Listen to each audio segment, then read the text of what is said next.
Capítulo 7. Becca Eckersley. Universidade, George Washington. 10 de dezembro de 2010. 14 meses antes de sua morte. Tom Jorgensen era professor de lógica e pensamento crítico da Universidade George Washington. Becca sabia que o que estava fazendo era errado. Tecnicamente. Na realidade, considerava-se inocente, já que não era mais aluna dele. Não havia regras contra alunas que se tornavam amigas de professores, mas a universidade possuía regras estritas contra professores que se envolviam em relações inadequadas com alunas. A questão técnica, na mente de Becca, vinha de como a palavra inadequada era definida. Muitos sustentariam que ela e Tom não podiam namorar, pois isso quebraria a confiança que todos os estudantes depositam nos professores.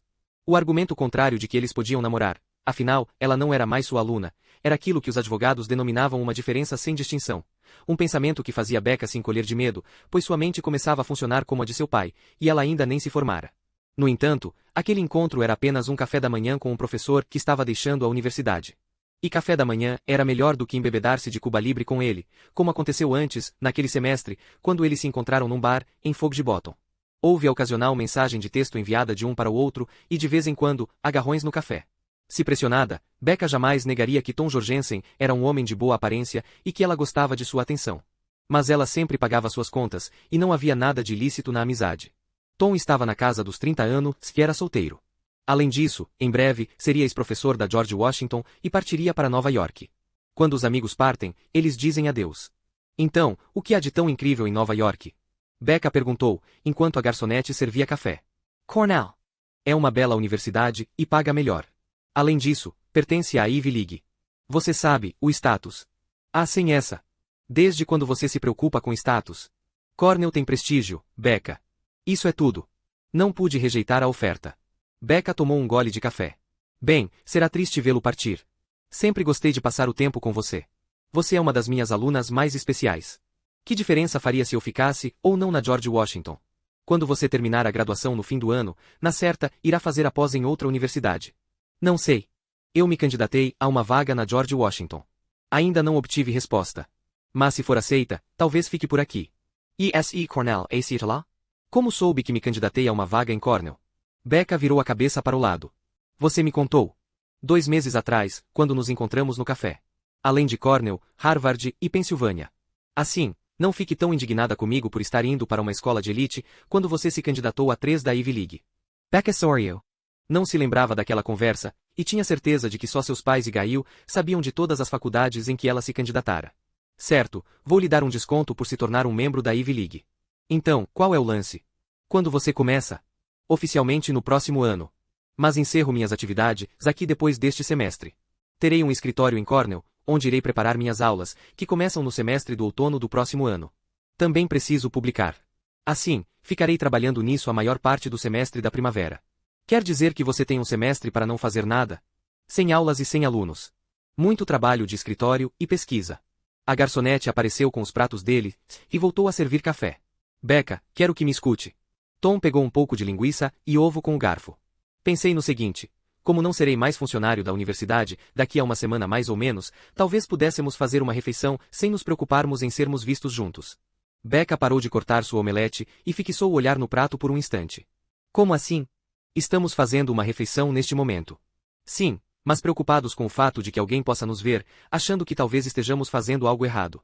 Seria bom se pudéssemos passar algum tempo juntos, sem esse medo pairando sobre nossas cabeças. Não? Becca arregalou os olhos. Não. Sim, quer dizer. Seria divertido. Acho que sempre fico um pouco preocupada de me meter numa encrenca quando saímos juntos. Embora ache que você se meteria numa encrenca maior do que eu. Sem dúvida. Então, o que você acha? Na próxima semana, tenho os exames finais. Depois, vou para casa passar o Natal. Você já terá ido embora quando eu voltar? Estarei me mudando, mas não em definitivo. Só devo partir mesmo no fim de janeiro. Podemos nos encontrar quando você retornar do recesso. Tom. Será nosso jantar de despedida. Isso parece terrível. Como se não fossemos nos ver nunca mais. Becca Sorio. O professor Jorgensen se apaixonara subitamente. Tem razão. Nossos caminhos se cruzarão de novo em algum momento. Ela mentiu, pois, a não ser que fosse aceita em Cornell, o que era bastante improvável, com certeza jamais tornaria a ver Tom Jorgensen depois que ele deixasse a George Washington. Eles escolheram a noite de sexta-feira, e houve muita discussão em relação à estratégia. Nas sextas-feiras, havia menos estudantes no campus, pois a maioria se reunia em bares e alguns viajavam para casa. Além disso, era pequena a chance de um professor estar em algum lugar perto do Samson Hall. No entanto, o mais importante era que todos, professores, estudantes, pessoal da limpeza, só voltariam ao prédio na manhã de segunda-feira, o que daria tempo suficiente para solucionar qualquer problema que surgisse. Era meia-noite e estava frio, quando Brad inseriu a chave misteriosa na fechadura da entrada lateral do prédio. Uma entrada destinada somente à faculdade. Ele sorriu quando conseguiu abrir a porta. Filho da puta. Jack soltou fumaça pela boca, que girou em torno deles levada pela brisa gelada, vinda do rio Potomac. Não esperava que funcionasse? Não sei o que eu esperava. Sem recusa agora, Jack Boy. Isso é uma loucura. Jack segurou o ombro de Brad antes de eles atravessarem a porta. Tem certeza de que quer fazer isso? Becca vai se dar bem no exame final. Ela não precisa de uma cópia dessa maldita prova. Vamos, Jack. Para de embrumar. Os corredores estavam escuros, iluminados apenas por luzes de emergência e uma luz fluorescente estranha, que ficava acesa permanentemente. O piso brilhava, encerado com cera com aroma de limão, refletindo as luzes discretas. Uma hora antes, Jack e Brad viram a última equipe de limpeza deixar o lugar. Naquele momento, eles percorriam os corredores do prédio, observando o interior de cada sala de conferências e atrás de todas as portas destrancadas, certificando-se de que o prédio se encontrava vazio. Ser pego no prédio após o expediente, numa noite de sexta-feira, não era crime. Havia um quadro de avisos que atraía os estudantes a qualquer hora, oferecendo as últimas notícias acerca de atualizações, mudanças de horários e questões dissertativas da semana anterior. Esta seria a desculpa, se eles fossem flagrados. Estavam ali para obter informações do quadro de avisos. A desculpa era fraca para uma noite de sexta-feira, mas irrefutável se eles precisassem apresentá-la para alguém da administração. Após 20 minutos de pesquisa, Brad e Jack concordaram que não havia ninguém no prédio. Assim, entraram na ala dos escritórios dos professores, um corredor reto, com portas opostas, cada uma exibindo o estilo de cada professor. Algumas portas estavam totalmente limpas, exceto pela tabuleta com o nome do professor, enquanto outras pareciam portas de geladeira cheias de anotações e ornamentos. Ao se aproximarem do local de interesse, a tabuleta dizia: Professor Milford Morton. Debaixo dela, uma caricatura do presidente de 4, num chiqueiro com a legenda: Uma vez que você pisa nele, também pode chafurdar por algum tempo. Brad olhou para Jack. Espero que não seja metafórico. Jack deu de ombros, observando a caricatura. Ainda não pisamos em nada. Estamos prestes a pisar, revólver e chafurdar. Mas somos nós. Ou seja, não iremos nos emporcalhar. Então, eles calçaram as luvas cirúrgicas, que furtaram alguns dias antes do laboratório de anatomia da Faculdade de Medicina. Nenhum dos dois fora preso antes, e a identificação por impressão digital não fazia parte do processo de matrícula na George Washington, mas aquela precaução pareceu a coisa certa a fazer. No mínimo, alimentava-os com o impulso necessário de adrenalina. A chave funcionou uma segunda vez, e a porta da sala do professor Morton foi aberta sem problemas. Pura merda, Jack. Nós realmente conseguimos. Vamos nos beijar e nos abraçar mais tarde. Primeiro, temos de achar o maldito exame. Empunhando pequenas lanternas, eles se dirigiram ao arquivo situado no canto, e descobriram na terceira gaveta uma série de pastas intituladas Exame Final, cópia impressa. Havia uma cópia para cada um dos últimos 6 anos. Com as mãos trêmulas, cada um pegou 3 pastas e as folheou, concluindo que havia pouca diferença entre elas, com exceção das questões dissertativas no fim. Eles colocaram todas as pastas sobre a mesa. Brad acionou a câmera de seu celular, enquanto Jack virava as páginas. Ele tirou fotos de cada uma das 8 páginas da última prova de múltipla escolha, e de todas as questões dissertativas dos últimos 6 anos.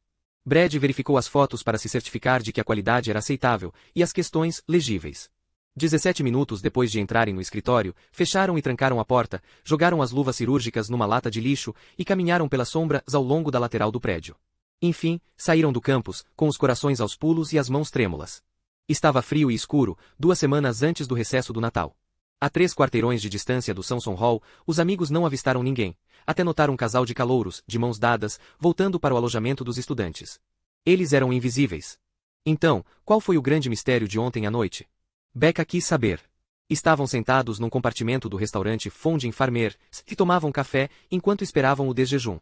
Vocês tiveram seu segredinho do Grêmio de Mulheres. Nós tivemos o nosso, Brad respondeu. Ah! Becca olhou para Gail. Eles estão com ciúme. Ciúme? De quê? Brad sorriu. Das nossas ficadas de ontem à noite, Gail afirmou. Becca aprenderá os cabelos louros number rabo de cavalo. Não usava maquiagem, exceto o brilho que cobria seus lábios carnudos, que se moveram num sorriso com a provocação de Gail. Vocês ficaram? Brad sorriu também. Jack reclinou-se na cadeira, tomou um gole de café e observou Becca por sobre a borda da xícara. Quando ela percebeu, ele semicerrou os olhos. Você está ouvindo isso, Jack? Escutando, processando e armazenando, Brad. E tomou mais um gole. Dá um tempo. Gail balançou a cabeça. Qual é o problema se eu fiquei com alguém?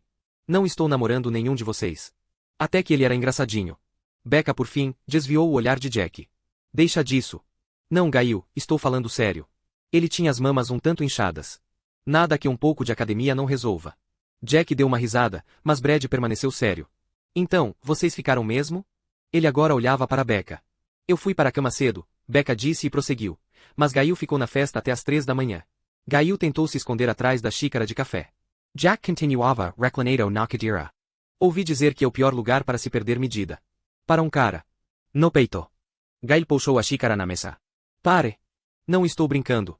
Chama-se ginecomastia, ou seja, mamas grandes no homem.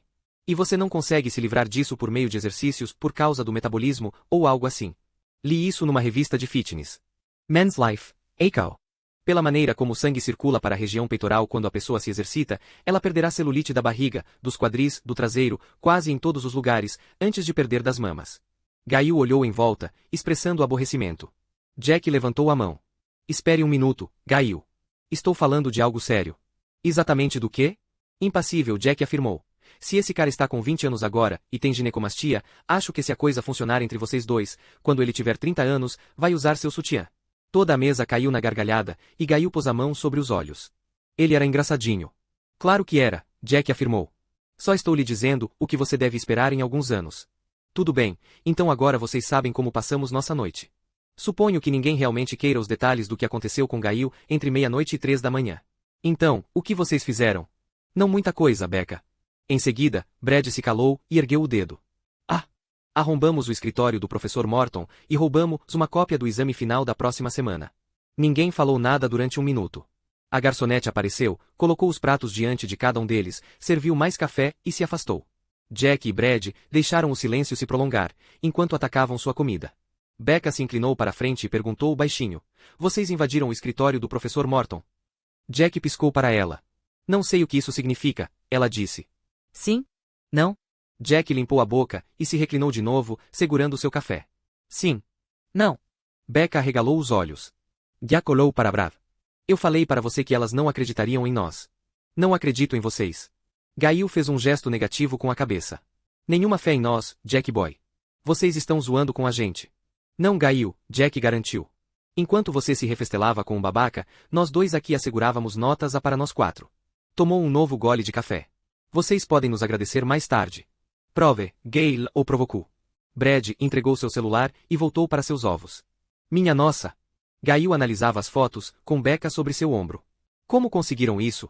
Jack deixou Brad contar a história, pois ele parecia mais orgulhoso dela. Quando Brad terminou, Gail fez outro gesto negativo com a cabeça e indagou. Como saber se é o mesmo exame que ele vai dar para nós? Não sabemos, Jack respondeu. Mas olhamos os exames dos últimos anos, Brad completou. Estavam todos no arquivo de Morton, e nenhuma prova de múltipla escolha era muito diferente. Exceto pelas questões dissertativas. Assim, tiramos fotos da última prova de múltipla escolha e de todas as questões dos últimos 6 anos. Desse modo, mesmo que os testes e as questões deste ano não sejam iguais, devem ser muito parecidas. Becca. Eu disse que cumpriria o que lhe prometi. 10 dias depois, uma noite antes do exame final de Milford Morton, Becca e Jack se acomodaram numa parte tranquila da biblioteca, onde costumavam estudar. Brad e Gail foram embora cedo. Com uma cópia do exame final, havia pouco para eles estudarem. Becca e Jack se achavam em mesas opostas, que eram isoladas por cubículos de madeira e ofereciam privacidade. Ao ficar de pé, Becca decidiu ver o que Jack estava lendo. Era um livro da faculdade, iluminado por uma luminária de mesa, com diversas folhas de papel escrita à mão perto dele. Você não está usando o exame, está? Becca perguntou. Oi, abelhuda, como vai? Jack a encarou. Por favor, Jack. Não sou tão idiota quanto você pensa. Quanto tempo leva para memorizar um exame roubado? Jack reclinou-se e, constrangido, estendeu as mãos para revelar seu material de estudo. Você me pegou. Não entendo. Quer dizer, entendo. Você não gosta de trapacear. Eu também não, mas não tenho força de vontade suficiente para não dar uma olhada na cópia. Além do mais, todo o processo de infusão lenta, ou qualquer que seja o nome que você dê, é uma arte perdida em mim. Mas por que correr o risco? Por que invadir o escritório de Morton, se você não vai usar a cópia do exame? Jack deu de ombros, em sinal de indiferença. Brad conseguiu a chave. Ele estava empolgado, e me deixou empolgado. Não sei, acho que quis participar da aventura. Ele riu. Sério, não sei por que fiz isso. Acho que, quando tivermos 50 anos, poderemos contar boas histórias. Você nem mesmo quis dar uma olhada nas questões? Não preciso. Ah! Becca levou a mão ao coração. Isso machuca. Direto em meu ego. Jack achou graça. E duvido que você precise, mas essa é outra história. Ele mudou de assunto. Então, o que houve com você ontem? Gaio disse que algo a chateou. Ah, coisas de garota, você não tem esse tipo de problema. Confess. Richard deu uma passada. De novo? Esse cara é um idiota. Becca se calou. Você pediu para ele deixá-la em paz? Somos amigos, Jack. E nossos pais se dão muito bem. Não posso pedir para ele me deixar em paz.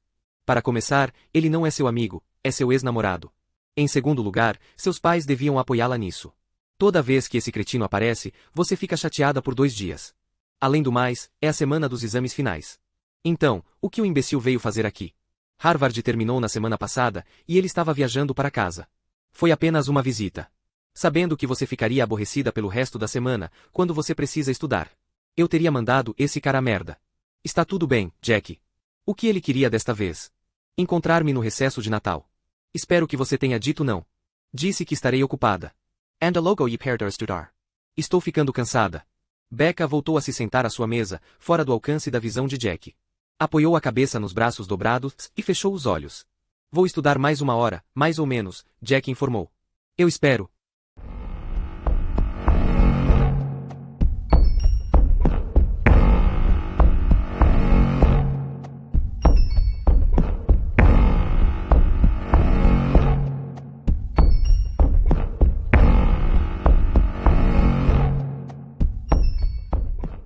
Capítulo 8. Kelsey Castle. Summit Lake. 7 de março de 2012. Dia 3. O Café Millie ficava na esquina da Maple Street com a Tomal, e era a única opção disponível na cidade para cervejas artesanais e doces caseiros. Localizado na extremidade sul da cidade, em frente da igreja de São Patrício, o local apresentava um pátio de pedras arredondadas, que incluía mesas protegidas por guarda-sóis, na frente de uma fachada envidraçada. No interior, o aroma do café e dos doces tomava conta do ar. Kelsey também notou o aroma sutil do pinho queimando na lareira, subjugando os remanescentes do inverno, que se recusavam a dar um alívio no início de março. Grande e acolhedor, o café era revestido com cerejeira, desde os rodapés até as vigas do teto. Uma lareira de tijolos vermelhos e de 2 faces ficava no meio do salão, com 4 cadeiras de couro ao seu redor. Mesas altas de pub se situavam próximo das janelas, enquanto mesas tradicionais de café ocupavam a planta baixa. Um balcão de mogno, reluzente acompanhava a parede dos fundos, e atrás dele funcionários com aventais vermelhos tiravam pedidos de café e colocavam doces em pratos. No canto do bar, um pequeno grupo discutia com animação. Quando Kelsey ouviu o nome de Becca, sentou-se a 2 banquetas de distância e fingiu usar o celular enquanto escutava. Uma mulher mais velha, de cabelos alaranjados, que Kelsey logo notou que falava com os olhos fechados e descobriu que se chamava Red, deu a impressão de estar na defensiva. Não foi o que escutei. Red fez um gesto negativo com a cabeça.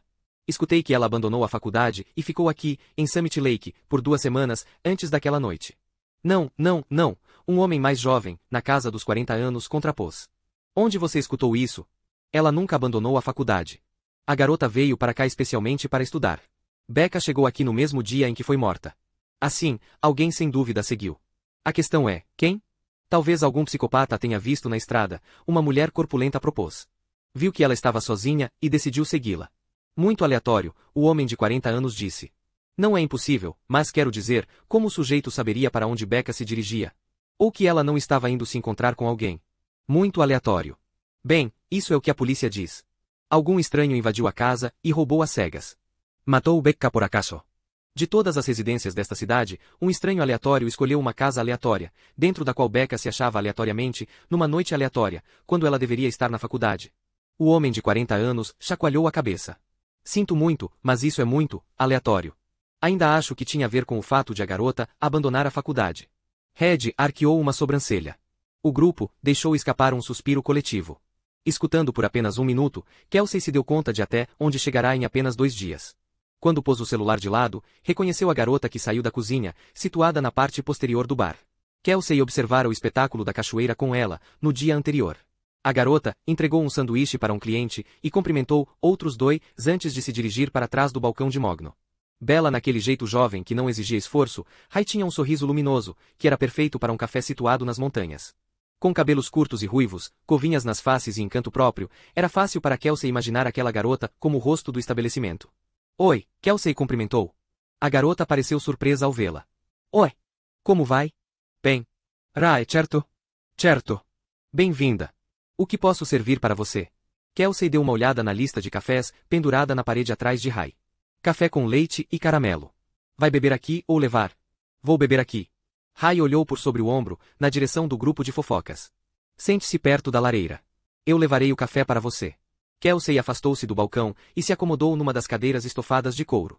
Em seguida, tirou suas anotações a respeito do caso Eckerley.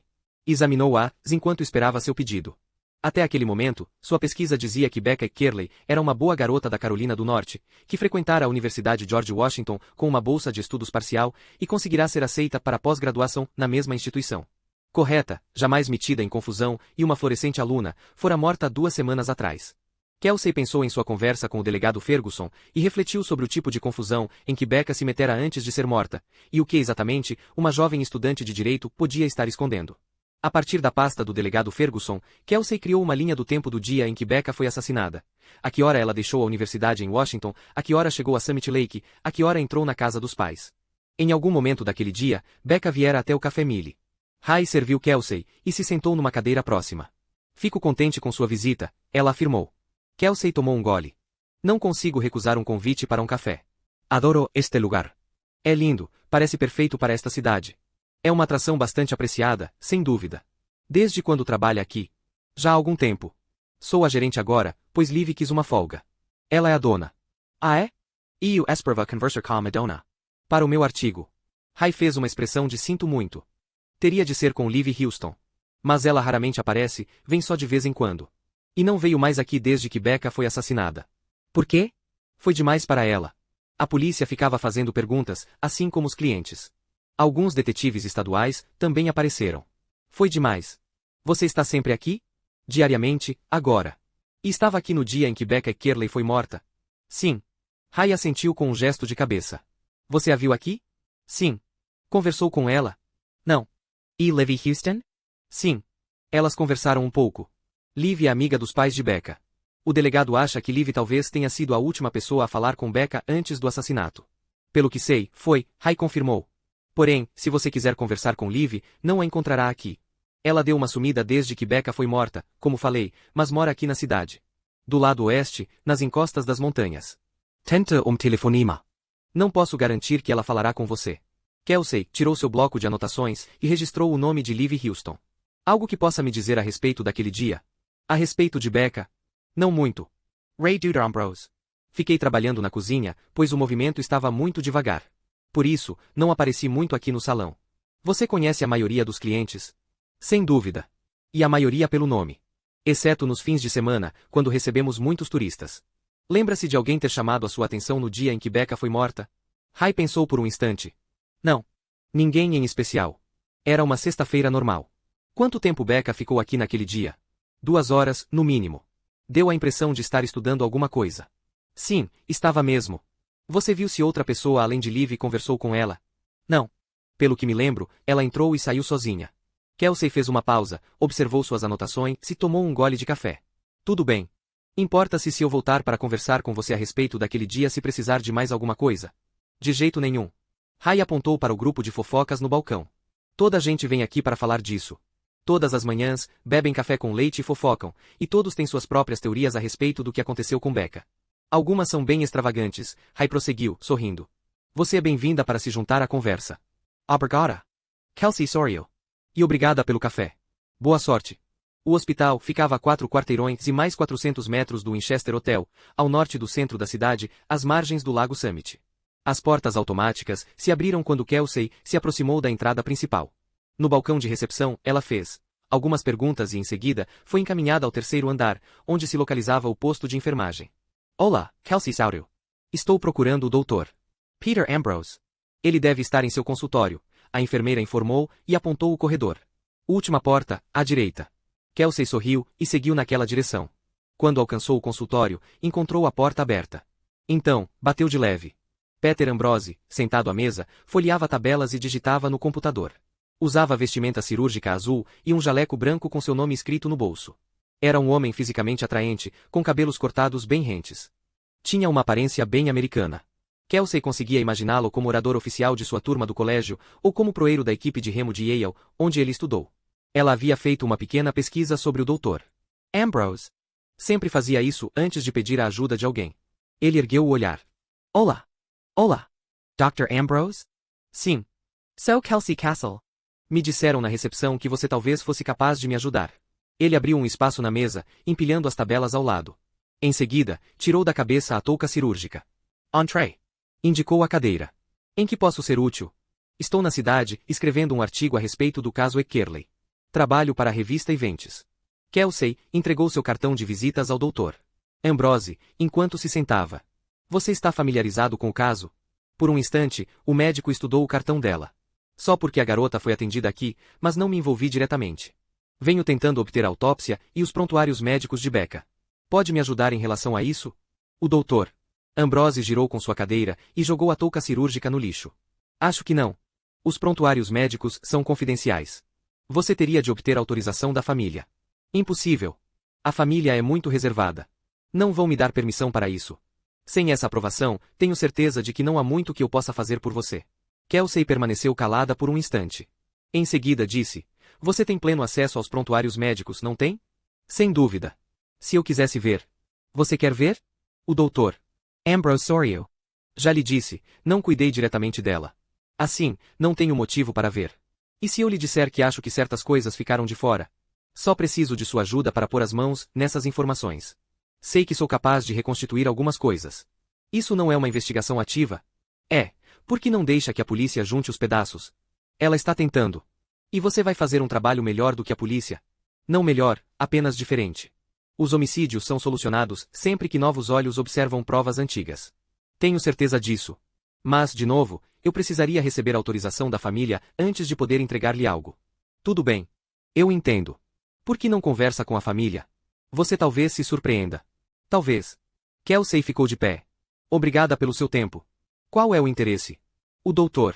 Ambrose perguntou no momento em que Kelsey saía do consultório. Ela se virou. Com corpo de corredora e seus grandes olhos caramelo, Kelsey sabia como usar a aparência para se comunicar. Primeiro e único assassinato em Summit Lake. Família importante. Jovem estudante com tudo a seu favor, certinha correta. As autoridades estaduais tiraram o caso da polícia local porque essa história cheira mal. Alguém quer enterrar e esconder algo. É exatamente o que minha revista publica, e o tipo de coisa que sou realmente boa em descobrir. Ela deu de ombros. Obrigada de novo por seu tempo. E fez menção de pegar o corredor. Cheira mal por quê? Porque estão tentando esconder a verdade. Você a conhecia? O Dr. Ambrose quis saber. Quem? A vítima. Não, mas o pouco que fiquei sabendo a respeito dela me faz pensar que algo não combina com toda a história e com a atual hipótese da polícia. E qual é a hipótese? Que um estranho invadiu a casa, assaltou-a e fugiu na calada da noite, sem ninguém ver nada. Parece frágil. E preguiçosa, Kelsey completou. Quem está encobrindo os fatos? Não sei. E por que alguém esconderia detalhes da morte de uma jovem estudante? Boa pergunta. Você acha que o hospital está envolvido? Meu pessoal? Isso é ridículo. Não sei quem está envolvido, Dr. Ambrose. Não estou acusando ninguém, e sim procurando respostas. Preciso de alguma ajuda para encontrá-las. O médico esfregou as mãos com satisfação e, em seguida, consultou o relógio. Tive uma ideia. Visitarei alguns pacientes esta tarde. Depois, verei o que consigo. Não posso lhe entregar nenhum prontuário ou documento, mas leio o que está disponível e lhe conto o que achei. Faria isso por mim? Farei isso por mim. Agora, fiquei curioso. Obrigada. Me dê um dia para ver o que consigo, e nos encontramos amanhã à noite. Perfeito, Kelsey concordou. Há um restaurante chamado Vater Zed, perto da Taoma Avenue. Às 7? Fachado. Obrigada por sua ajuda. Kelsey Sorio. Ainda não fiz nada.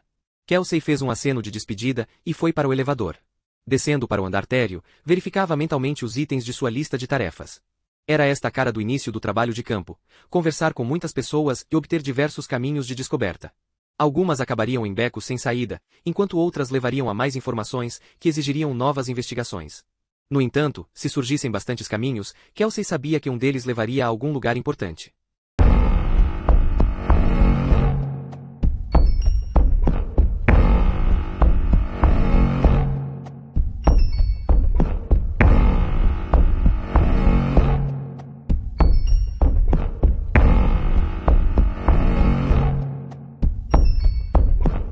Capítulo 9. Becca Eckersley. Universidade, George Washington. 21 de dezembro de 2010.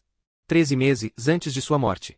Em Washington, o mês de dezembro era cruel. Os ventos gélidos vindos do rio Potomac deixavam as pessoas petrificadas. Becca puxou o cachecol até a altura dos olhos e começou a acelerar o passo na direção do Old Man, um dos prédios da George Washington, para fazer sua última prova antes do recesso de Natal. Sentia-se muito ansiosa. Não por causa da prova final do professor Morton e se ela se assemelhava ao exame roubado, que memorizara, mas sim do que aconteceria após esse semestre. Becca manteve seus sentimentos em segredo por 3 anos, sem dividi-los com ninguém, nem mesmo com Gail. No entanto, naquele momento, finalmente decidiu revelá-los. Haveria alguma explicação a dar, e talvez alguns dias ou semanas embaraçosos pela frente. Mas eles passariam. Caso contrário, sua graduação estava no outro lado do inverno, e não a 6 meses de distância. Os limites do círculo social que ela construíra ao seu redor não mais a limitariam, e se as amizades acabassem, Becca assumiria que era o jeito como funcionava a vida após a formatura. No mundo que existia fora da Universidade George Washington, o segredo acerca do homem que ela amava não desempenharia nenhum papel. Foram 3 anos de amizade para assentar a base, e sob condição tão sólida, não era tão difícil entender a segurança de Becca. Naquele momento, ela estava a 2 horas de terminar seu 7º semestre. Faltaria apenas um depois daquele, e Becca se perguntava aonde o próximo levaria. Ela antevia felicidade e êxtase, e por fim, segurar as mãos dele em passeios pelo campus. Cafés da manhã aos sábados, que atualmente só podiam desfrutar quando escapavam de Foggy Bottom e achavam um estabelecimento vazio, poderiam ser desfrutados abertamente, como qualquer outro casal. Estava farta de mentir para Gail, e já passará da hora de parar de sair furtivamente da cama dele de manhã, bem cedo antes de o campus acordar. Naquele momento, dirigindo-se para o local do exame do professor Morton, Becca continuava sentindo um frio na barriga. A ansiedade ficava ainda maior quando imaginava o ano vindouro. Nos 10 dias das provas finais, o campus Inteligência Artificial se esvaziando à medida que os estudantes terminavam os exames e partiam para suas casas. Apenas os mais azarados tinham de esperar até a última manhã para conseguir sua alforria. A maioria terminava um dia antes, e à noite ocorria uma despedida para um semestre de trabalho duro. Para Becca Eckersley e seus 3 amigos, era uma passagem final. A última vez em que celebrariam o fim de um semestre e o recesso vindouro. Era o fim de uma era. Da próxima vez que isso acontecesse, estariam no fim de seus cursos de graduação. Não existiriam novos recessos pela frente, exceto pelas férias de verão antes da pós, o que provavelmente os espalharia pelo país. Eles se encontraram no 19th, que estava lotado de estudantes da George Washington e alguns jovens professores que usavam blusas de golas roulé sob jaquetas de tweed. Becca e seus amigos se sentaram a uma mesa redonda alta para 4 pessoas, com um jarro de cerveja e seus copos cheios. Era igual, não é verdade? Brad perguntou. Exato. Nenhuma diferença. Gail es beaucoup sorriso tímido. Becca tomou um gole de cerveja.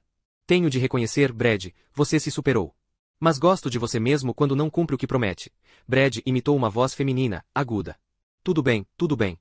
Você cumpriu o que prometeu desta vez, e todos nós te devemos tudo o que temos na faculdade, na vida e em nossas futuras carreiras. Eu não iria tão longe. Brad ergueu o olhar, em reflexão. Alguém de vocês tem algo a acrescentar? Eu tenho, Jack disse. Para um exame de 2 horas, teria sido um pouco melhor se você não terminasse em 30 minutos. Brad riu. Fui o primeiro a sair, e depois, foi como uma avalanche. Gail gargled. O pessoal se levantou assim que você se foi, como se todos estivessem esperando que a primeira pessoa entregasse a prova. Becca se juntou a Gail na risada, mas detectou a preocupação na expressão de Jack. Quanta gente tinha a maldita cópia, Brad? Achei que era nosso pequeno segredo. Eu dei para 2 caras. Brad fez um olhar de indiferença. Eu diria que foi para metade da turma. Becca balançou a cabeça. Considerando quantas pessoas saíram logo da sala. Jack fez um gesto negativo. Bradley, foi uma boa maneira de sinalizar que algo estranho estava acontecendo. Sem essa. Morton não ficou na classe. O velho da biblioteca e aquela mulher do escritório de admissões não tinham ideia de quanto tempo era necessário para o exame ser feito. Aquele nerd, com aquele penteado estranho, qual é mesmo o nome dele? Andrew Price, Becca respondeu. Isso. Ele entrega todas as provas em meia hora. Jack espetou um palito entre os dentes. Não provas com questões dissertativas no fim. Confie em mim. Se o professor Morton tivesse ficado na classe, eu teria esperado as 2 horas completas. O que, a propósito, foi o que você fez. Por quê? Quis causar uma boa impressão. Jack tomou um gole de cerveja. Você é um bom ator e tem muito mais paciência do que eu. Teria enlouquecido se houvesse ficado ali. Jack Becca. Só espero que as coisas se mantenham sob controle. E também que aqueles para quem você entregou a cópia do exame tenham tido o bom senso de errar algumas questões. Se toda a turma com média se tirar nota A, vai dar merda. Brad bateu sua caneca contra a de Jack, provocando um tinido ruidoso e respingando cerveja sobre a mesa. Saúde, irmão. Perda se estressar. Nas próximas semanas, deveremos todos saber para que universidade iremos, e então, será um mar de rosas. Desde que você não seja reprovado numa matéria, as escolas nem mesmo consideram seu semestre final. Agora, beba sua cerveja e relaxe. Estamos no recesso de Natal. Jack está mesmo pirado, não está? Brad torceu o canto da boca. Becca deu de ombros, em sinal de dúvida. Sim, ajudou muito. Tirou alguma pressão. Jack e Gail deixaram o bar cedo. Brad e Becca ficaram e terminaram o jarro de cerveja antes de voltarem caminhando para o apartamento dela. Gail dormia profundamente, e Becca fechou com cuidado a porta do quarto.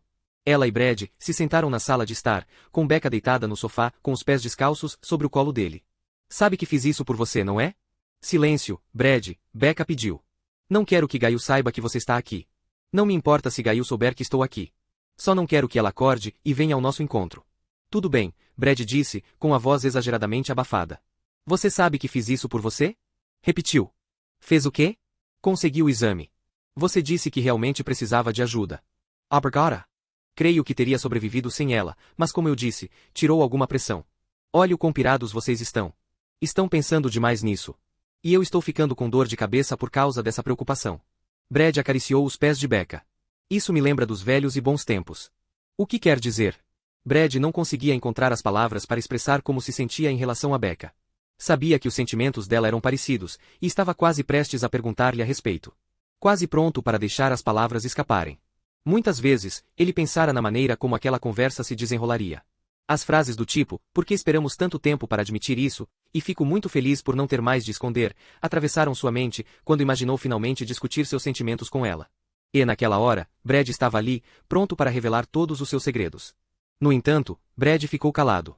Por algum motivo, não conseguia falar. O que quer dizer? Becca repetiu, com velhos e bons tempos. No último ano, houve noites em que Brad pensou estar se apaixonando por Becca, mas nunca teve coragem de se declarar ou de beijá-la de novo, do jeito que a beijara no primeiro ano. Seus sentimentos cresceram ao longo do terceiro ano até o recesso de verão. Então, eles se despediram. Os planos para se reunirem no verão fracassaram, e só no início do quarto ano, ele finalmente conseguiu revê-la. Naquele momento, tendo sentido muito a falta de Becca, Brad soube sem nenhuma dúvida que a amava. No entanto, a atração inconfessada e os sentimentos reprimidos trabalharam contra eles durante o último semestre. As noites de conversa, até o sol nascer foram raras no início do semestre, e se tornaram ainda mais. Uma semana antes, quando ela adormeceu, e agora essa noite, foram as únicas ocasiões em todo o período que Brad se lembrava de ter Becca só para si. Brad, o que está acontecendo? Becca insistiu. Finalmente pressionado, e talvez querendo ser, Brad sentiu o calor tomar conta de seu rosto. Não sei, acho que perdi o fio da meada. Sabe, você e eu conversando toda a noite. Costumávamos fazer isso o tempo todo, mas este ano foi estranho para nós. Entende? Brad viu os olhos de Becca se moverem muito enquanto ele falava, e concluiu que ela se sentia igual. Becca se sentou e tirou os pés devagar do colo dele.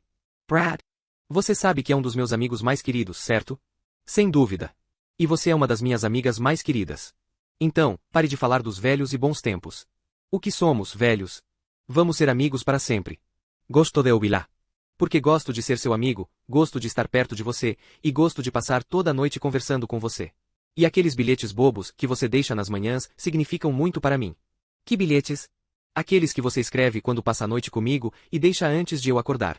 Não sei, eu gosto deles. Brad apontou para o quarto de Gail. E não me importo de os outros saberem que gostamos de passar o tempo juntos. Não foram as palavras que Brad ensaiara tantas vezes. Ele queria dizer que a amava.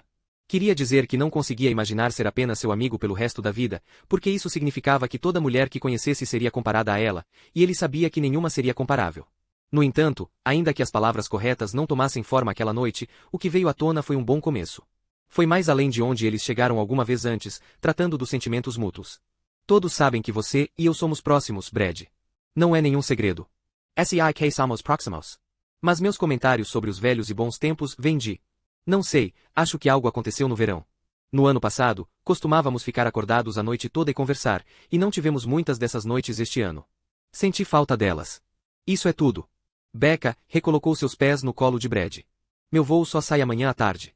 Podemos ficar acordados e conversar toda a noite. Eu gostaria disso. Brad pegou os pés de Becca e os massageou enquanto repousavam sobre seu colo. Era a maneira perfeita de acabar o semestre, mas Brad sabia que não conseguiria atravessar outro período, o último deles, ocultando seus sentimentos. Por fim, passaram a conversar a respeito do pai de Brad. Becca era a melhor ouvinte sobre o assunto. O pai de Becca fora convidado de novo para a cabana de caça dos Reynolds, para o fim de semana anual, quando advogados sisudos e formais agiam como homens amantes de esportes praticados ao ar livre. Brad pressionou por informações sobre o que o Sr. Eckerley pensava de seu pai. Becca ocultou o fato de seu pai achar o Sr. Reynolds um babaca, mas o tema foi objeto de discussão até tarde da noite. Durante todo o tempo em que eles conversaram, Brad pensou em beijá-la, mas o momento certo nunca chegou. Mais tarde, ao escutar a respiração de Becca quando ela adormeceu, Brad fechou os olhos e os imaginou como um casal. No próximo ano, seria diferente.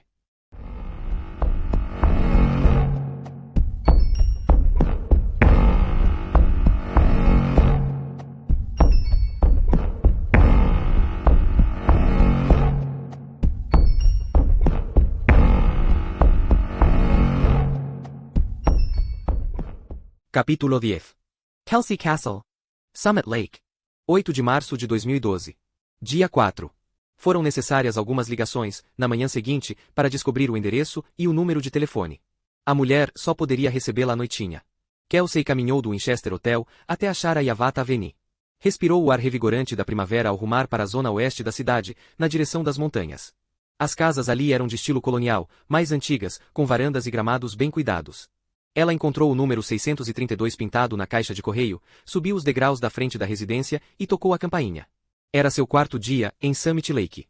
Pouco depois, uma mulher idosa veio atendê-la, e com um sorriso receptivo, cumprimentou. Olá. Olá. Livy? Não.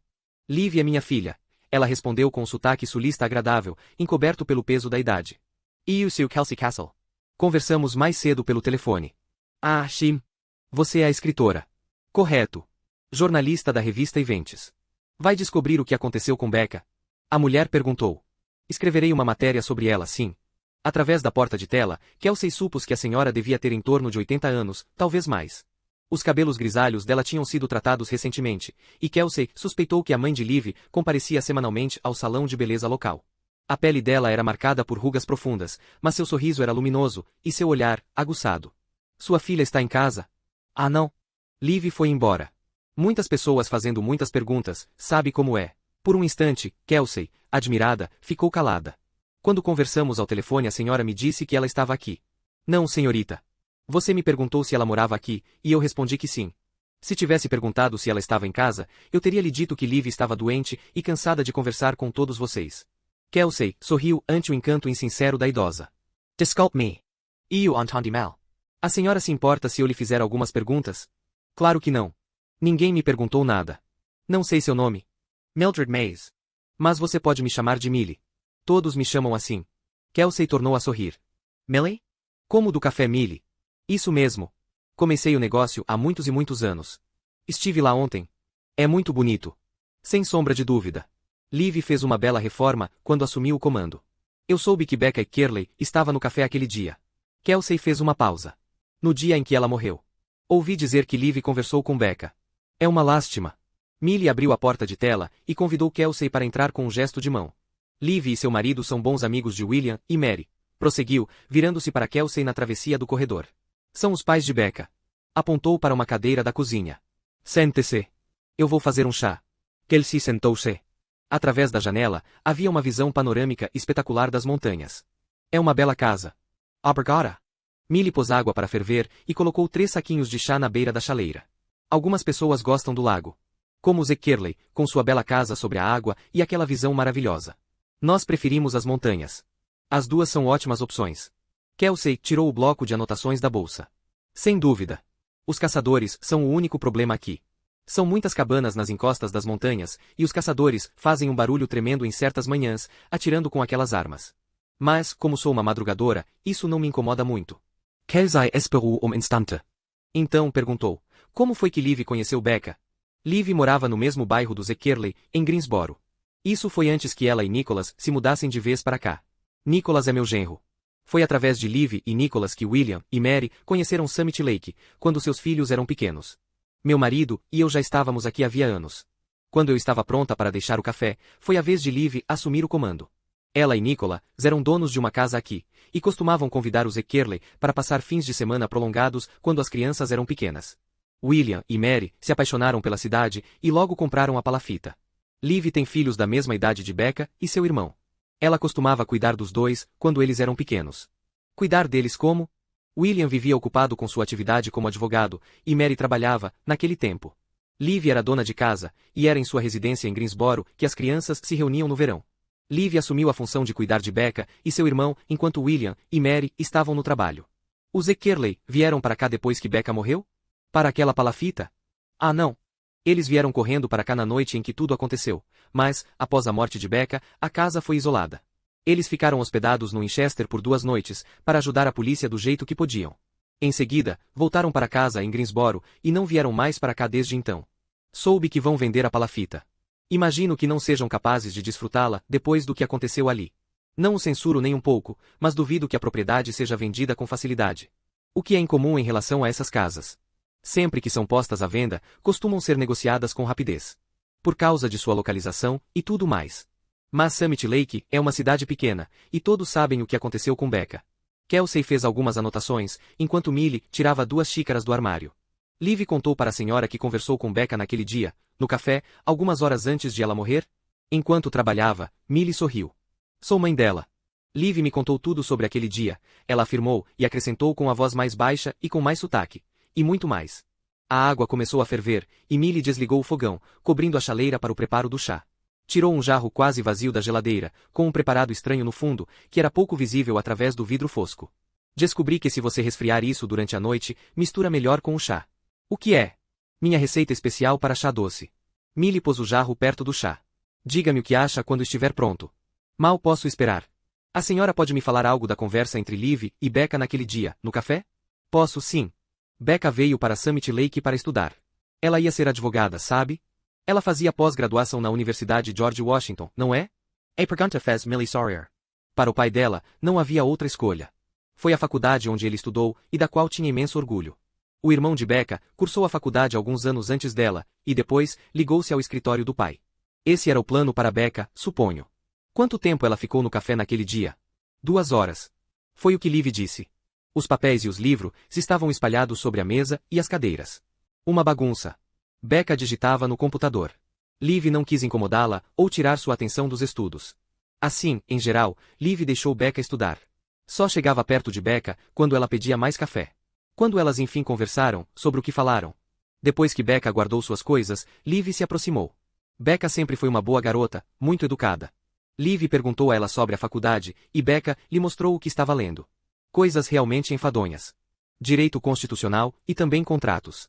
Coisas terríveis. Mas Becca disse que gostava. Assim, Liv ficou animada por ela. Lembre que Liv tomava conta de Becca quando ela ainda usava fraldas. Assim, vê-la estudando para ser uma advogada era um prazer real. No entanto, Liv me falou que notou que algo estava errado com Becca. Errado como? Becca parecia preocupada, Echo. Liv nunca explicou isso direito. Ela é boa em avaliar pessoas. Se você conhece alguém desde o tempo em que era uma criança, consegue dizer quando algo o incomoda.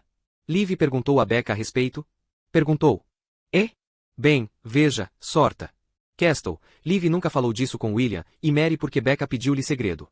Assim, não tenho certeza se Liv gostaria que eu falasse para você. Veterana na condução de entrevistas, Kelsey sabia quando pressionar por informações e quando recuar. Quando Millie não ofereceu mais nada, Kelsey escreveu algo em seu bloco de anotações e mudou de assunto. Liv entrou em contato com os Eckerley após a morte de Becca. Não que eu saiba. Liv e Nicholas ficam aqui a maior parte do ano administrando o café, e, desde que todas as crianças entraram no ensino superior, ela deixou de ser tão próxima de William e Mary. Ela enviou um cartão de condolências e os viu no funeral, mas não conversou com eles além disso. Além disso, William e Mary ficaram muito ocupados com a investigação. Millie se levantou e foi até o fogão. Virou o chá quente no jarro de vidro fosco e o mexeu com uma colher para dissolver o preparado doce no fundo. De uma máquina de gelo situada na bancada da cozinha, ela retirou 2 pedras de gelo e jogou-as no jarro. Após mais algumas mexidas, Millie tirou uma amostra e a examinou, como se estivesse num vinhedo do Vale de Napa. Finalmente, ela experimentou a mistura, olhando pela janela enquanto deixava o paladar examinar seu trabalho. Então, Millie assentiu. Perfeito. Ela encheu 2 copos e colocou um deles na frente de Kelsey. Prove. Kelsey Tomu Gol. Criada na Flórida, ela não desconhecia o chá doce, mas teve de admitir que o preparado de Millie dava um sabor ao chá que era diferente de tudo o que ela experimentara antes. Muito bom. Não é? Tenho muito orgulho disso. Kelsey Tomu Outrogol. Deve ser o melhor chá que já tomei. A senhora devia vender. Eu vendo. No café. Está no cardápio. Chá doce de Millie, ela afirmou, com o sotaque sulista ainda mais pronunciado com o chá na língua. Sério? Quando dirigia ao lugar, eu tinha alguns clientes que o pediam de vez em quando, mas nunca contei para muitas pessoas. Porém, quando aquela garota chegou para dirigir o café no lugar de Liv, ela gostou tanto do chá que o colocou no cardápio e deu o nome em minha homenagem. Quem é a garota? A que cuida do café na ausência de Liv. Ray. Sim, boa menina. Você a conhece? Eu a conheci outro dia, Kelsey informou. Garota incrível. A Faira. Todos gostam dela nesta cidade. Agora que Rai pôs meu nome no cardápio, sempre terá um lugar em meu coração. Millie foi até a bancada e juntou os ingredientes para guardá-los. Enfiou uma folha de papel laminado, contendo sua receita de chá doce, num fichário. Sua receita está disponível para o público? Ah, não, querida.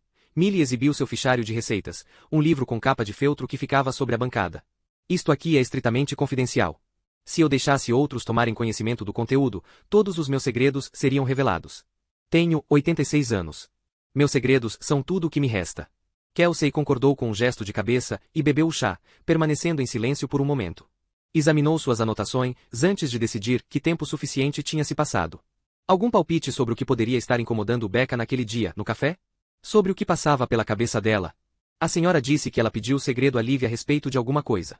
Millie suspirou, enfiou seu livro de receitas numa fileira de livros de culinária sobre a bancada e, em seguida, sentou-se junto a Kelsey. Tomou um gole de chá e a olhou com um sorriso tímido. Ela estava nervosa por causa de um garoto que estava namorando.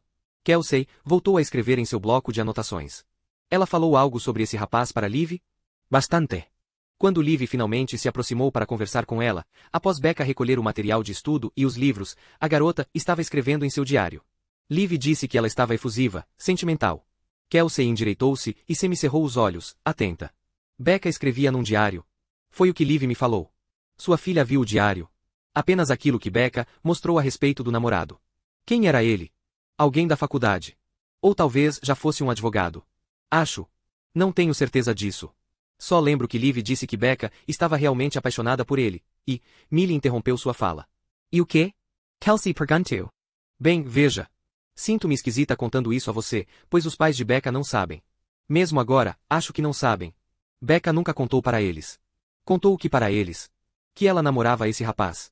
Ah, não, seus pais sabiam que ela o estava namorando. Então o quê? Millie envolveu a xícara com ambas as mãos e fechou os olhos. O que eles não sabiam era que Becca havia se casado com esse rapaz.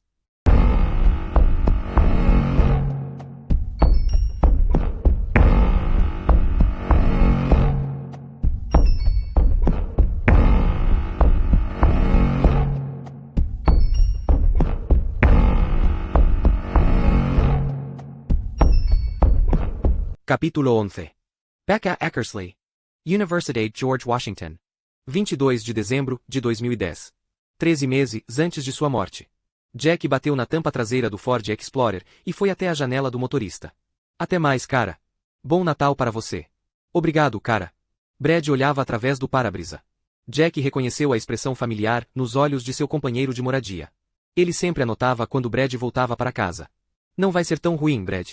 Simplesmente não entre numas com ele. Brad esboçou um sorriso amarelo. Meu pai é um idiota completo. Mal posso esperar para conseguir me virar sozinho. Ele já te disse que não vai pagar após. Então, no próximo ano, alugue um apartamento e pegue emprestada sua passagem para a liberdade. É para isso que servem os empréstimos estudantis. Você pode passar todas as férias no meu lugar, Jack disse, apoiando-se contra o carro, com a respiração saindo de sua boca em forma de fumaça branca. Onde vai ser seu lugar? Brad perguntou. No próximo ano? Depende de onde eu for aceito. E Becca? Ela já recebeu resposta de alguma universidade?